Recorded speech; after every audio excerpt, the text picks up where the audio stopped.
but also will tell you what is exactly the problem. So here SunGuard explains on the inside that there is a seal failure pipe leakage process, which you can see.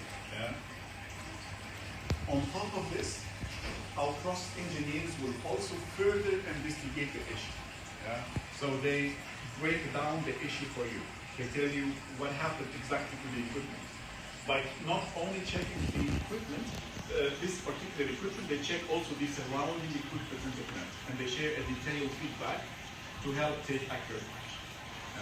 And I will show you something also very important about SunGuard.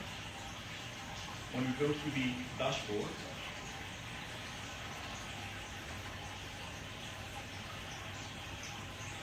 so this is very important. So when the client connects SunGuard to the plant, yeah, here you can see the number of connected sensors. In this case, you see the plant name, you see the current plant time. Also, you can change the language here of the plant, so you can use Chinese language, any language that the customer prefers. So you see the number of sensors.